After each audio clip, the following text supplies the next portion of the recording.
welcome to Daily Spark TV. I'm your host, Dr. Angela Chester.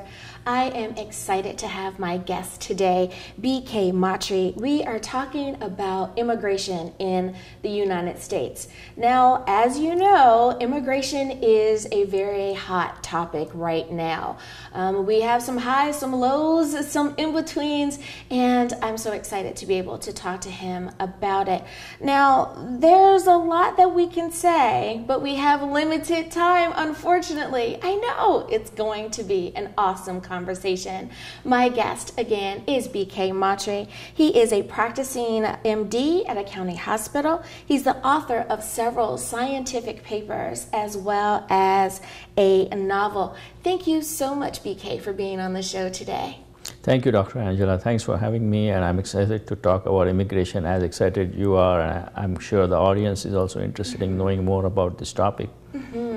Now, I know that many times we read from a bio and we say all of these professional accolades that we have done, but are there any things in particular that you're proud of or that you think speak much more about who you are? Well, to summarize, I have been in sort of a teaching position when I was working at the Dallas VA Hospital, and residents from the UT Southwestern, they used to rotate under us, and I had an opportunity to teach them. So teaching somebody here was a great opportunity, and I loved it. And other than that, I had very small scientific papers published, article co-authored in Lancet, which is one of the biggest journals in medicine. And recently, it's my hobby and passion that I wrote this book about immigration or immigrants' experience. Now, it's interesting that many times when we write a book, we do write a book because it is something that touches us personally, be it that it has happened to us or it's happened to someone we love, or we just have a natural passion for that subject. Did you find that writing simply came natural for you, even including the scientific papers? Did that come naturally for you?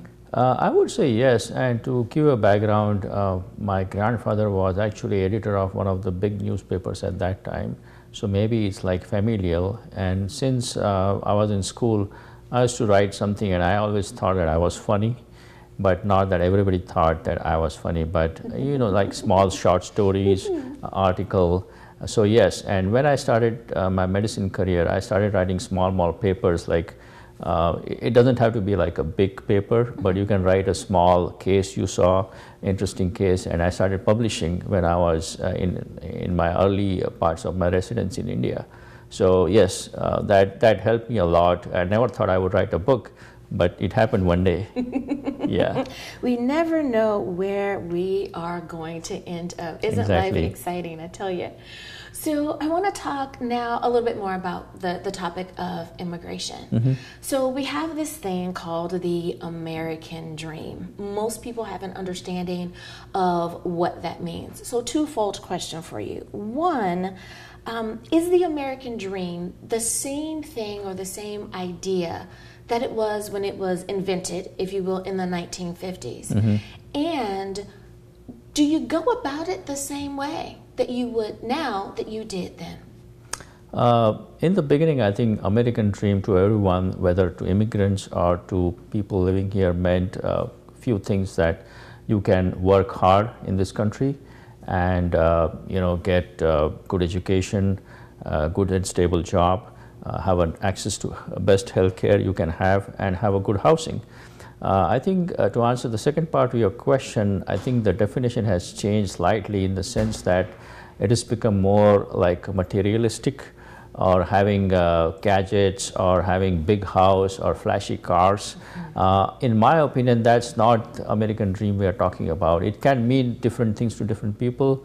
Like I met a taxi driver in New York who was from Bangladesh, which is a small country close to India. And for him, staying in a rented apartment, giving education to his kids, he spoke broken English, but his kids were fluent in English. So that was American dream for him. On the other side, I have a good friend of mine who works in Boston in one of the reputed hospitals. Academically, he's achieved so much, which none of us have achieved so far. So for him, American dream is achieving, being like an international celebrity in his field, rather than having like a flashy car or a big house. So it means different for different people, but I don't necessarily agree with the fact that it's only materialistic. It can be something else, like having academically success or being a CEO of a company.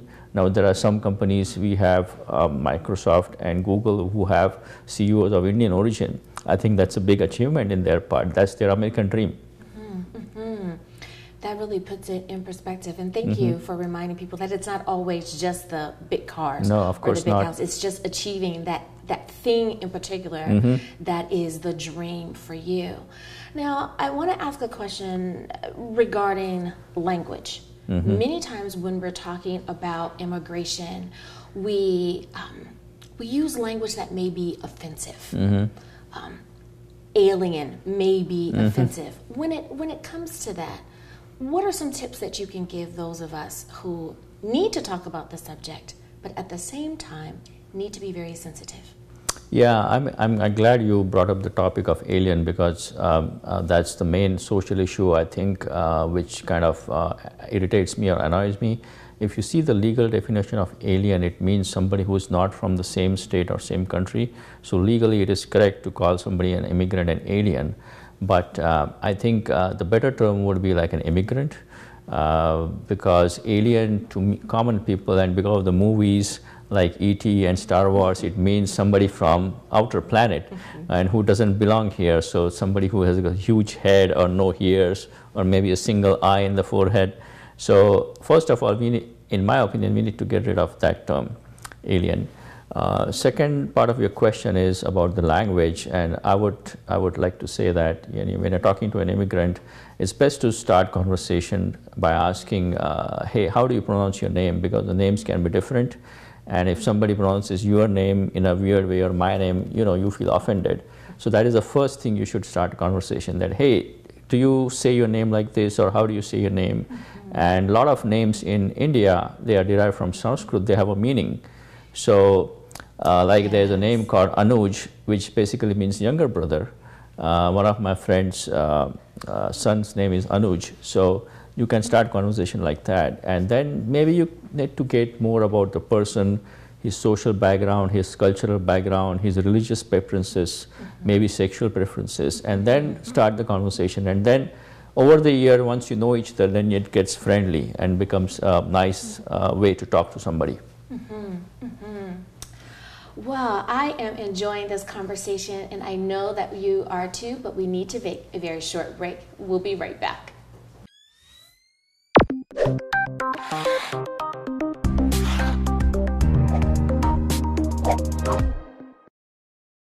Hi, my name is BK Mhatre, which is of course my pen name. In real life, I'm a physician, a very busy physician, and I work at a county hospital. And I have been an immigrant for the last 15, 16 years, and I had different experiences. Some of them were funny. Some of the experiences were shared by my friends with me who were in similar situation. And at one point when I was traveling to my work, I think it was in a train, that I thought that maybe I can put all the experiences together and write in the form of a book.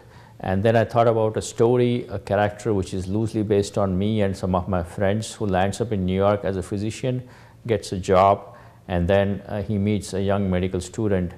And the problem with this doctor in the book was he was very academically smart, but he was not street smart.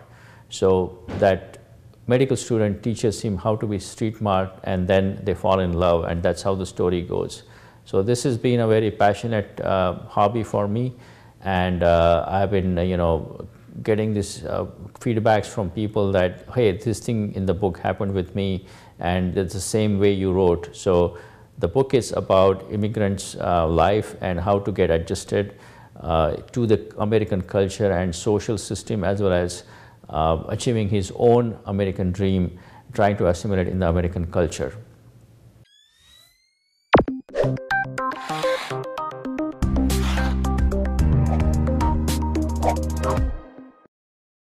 And we're back. Thank you so much for joining me for Daily Spark TV. My guest today is BK Mhatre. We're talking about immigration and the American dream. It's a hot topic, and I'm so glad that you have joined me. So BK, when we talk about culture shock, many people are aware of a thing called culture shock when they move from one state to another. But is that something that also affects someone who is immigrating to another country? And if so, what can you do about that?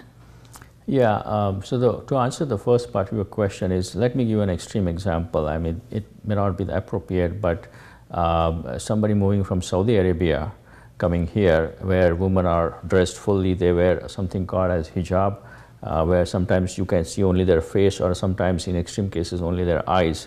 If somebody moves from Saudi Arabia, I'm talking about a male immigrant in New York City during summer, he will get shocked looking at women's dresses. Nothing that is wrong or inappropriate, but he's not used to it. So this can be one cultural shock. Somebody moving from India, I grew up in Bombay, and Bombay people use Western type of dresses, so I was not offended or not shocked at all. But somebody moving from interiors of India, where women wear more traditional clothes like sari or more ethnic dresses, he may not be accustomed to the idea of a woman wearing trousers or something like that. So that can be sometimes annoying or offensive to somebody.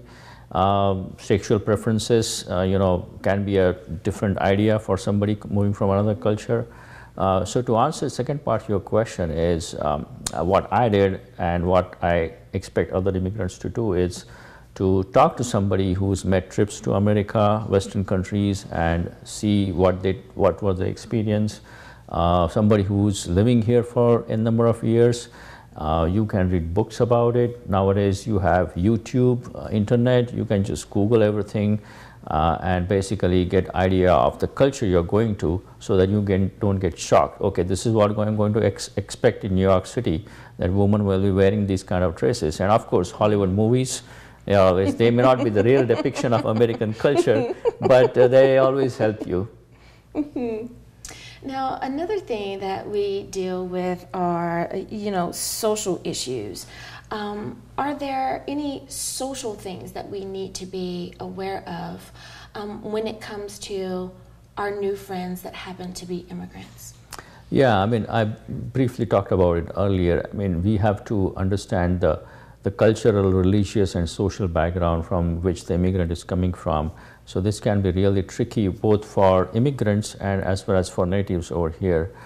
For example, somebody who's not seen or accepted the idea of same-sex lovers, an immigrant comes here and he learns about a colleague or a friend or a co-worker that they have these different sexual preferences, he may get offended and may get this is because this whole idea is strange to him. There's nothing wrong or unusual in that, but just because he comes from a different religious or cultural background.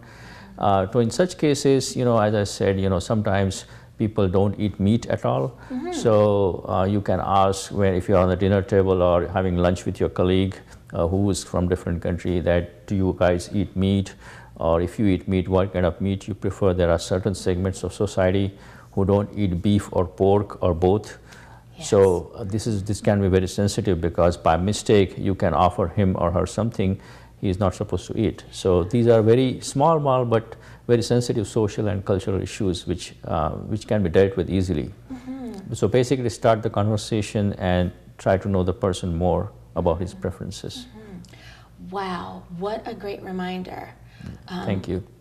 And I can imagine that that's something that people don't think very much about, because many times just the simple vegetarian is left out of the party, or mm-hmm. they're left out of the everyone bring a dish, and there's only one or two things that they're able to eat. So if we extend that even to the cultural and social inclusions, then it really does make a difference. Thank you for mentioning that. That's amazing.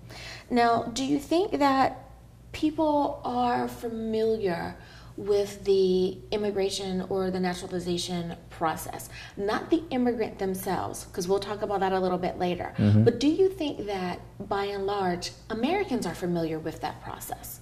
I don't think so, not at all, because I have talked to various segments of society and various friends, and other than immigrants, Americans are totally clueless about what's happening to an immigrant. There are these different types of visas. I know most of the types, but not all types. There is a J1 visa given to medical immigrants. There is a H1B visa given to like people in the tech industry or other professionals. And there is L1 and L2 type of visa, which is like temporary visa. So basically, when an immigrant comes, to explain the process in brief, they are given usually a non-immigrant visa, which is J1 visa is non-immigrant visa. And if you want to stay in this country, then you have to convert from non-immigrant to immigrant visa. Oh, wow. So H1B is the immigrant visa. Yeah, that is a process. Well, listeners, we need to take a break, and I am so glad that you guys have joined, but we need to take a break. So we'll be back right after this.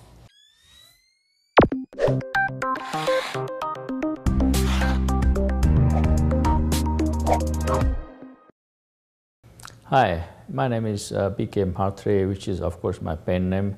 In real life, I'm a physician, a very busy physician, and I work at a county hospital. And I have been an immigrant for the last 15, 16 years, and I had different experiences. Some of them were funny.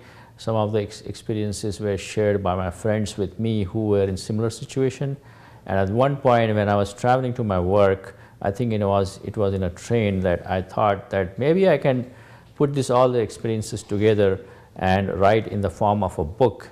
And then I thought about a story, a character which is loosely based on me and some of my friends, who lands up in New York as a physician, gets a job, and then he meets a young medical student. And the problem with this doctor in the book was he was very academically smart, but he was not street smart. So that medical student teaches him how to be street smart, and then they fall in love, and that's how the story goes.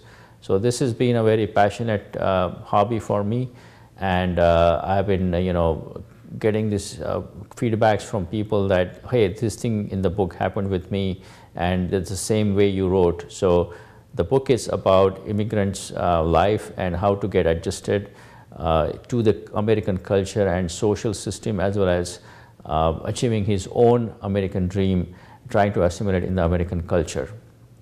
And welcome back to Daily Spark TV. We are talking about the American dream from an immigrant perspective. Thank you so much for joining me. My guest is BK Mhatre. So let's jump right back into that. I love how you were saying that many times as Americans, we don't know that there are all of these different visas, that there are all of these different ways of becoming a citizen. And you're right, we don't know. Mm-hmm. Now, from the immigrant's perspective, is there anything that they need to know before they start the process?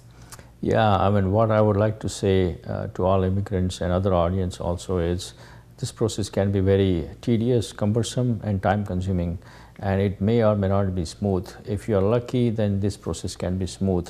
To give you an example, if you are on H1B visa and working in a tech company, and your skills are no more required, or they find an American, a native-born American who has those skills, then your job may be in jeopardy. So you may lose the job, and your American dream may be cut off. So one thing you need to consider that. Second thing is, there are quotas for H1B. There are a certain number of applicants are limited and given that those number of visas only to them.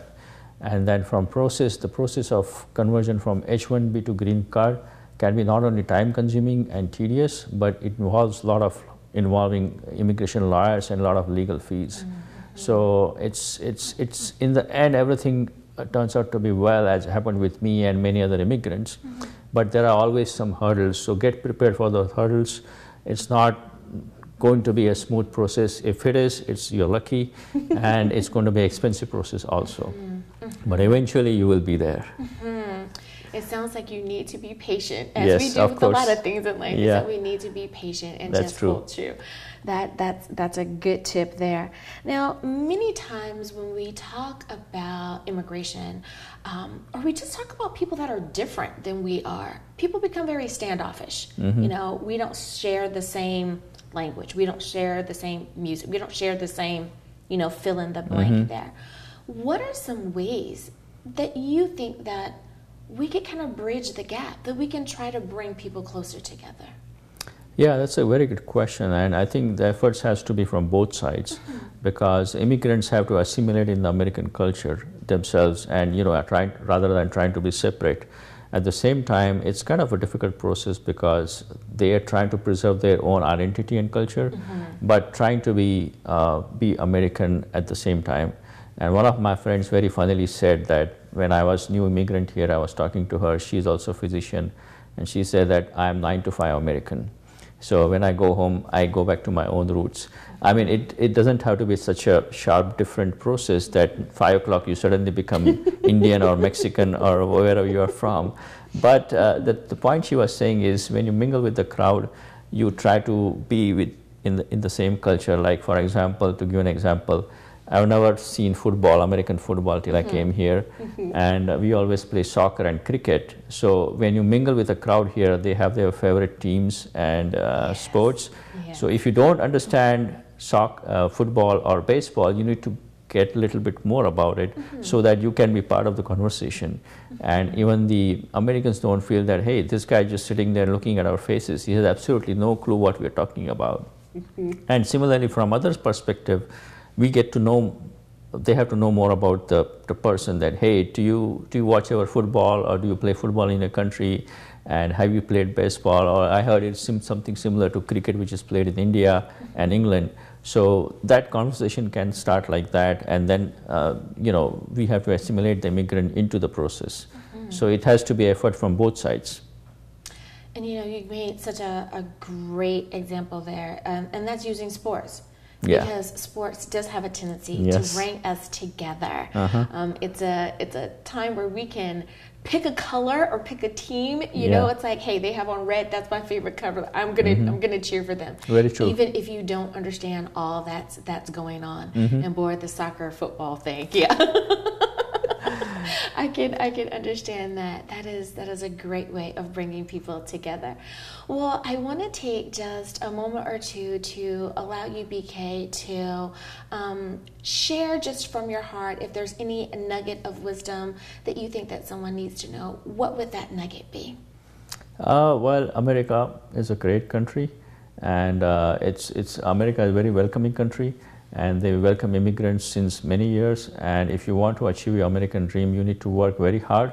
And it is an achievable dream. And at some point, in spite of all the struggles you have gone through, all the immigration process I talked, one day you should be fine, and you will achieve your dream, whether it's academic dream, financial dream, having a good house, education to kids, or whatever your American dream is, you will be able to achieve. So don't quit. And start working hard from day one, and you will be there. Okay, that is awesome. Don't quit, and I absolutely love that. Yes. Thank you again, BK, for being on my show today. Thanks. And thank you as well for tuning into Daily Spark TV. See you next time.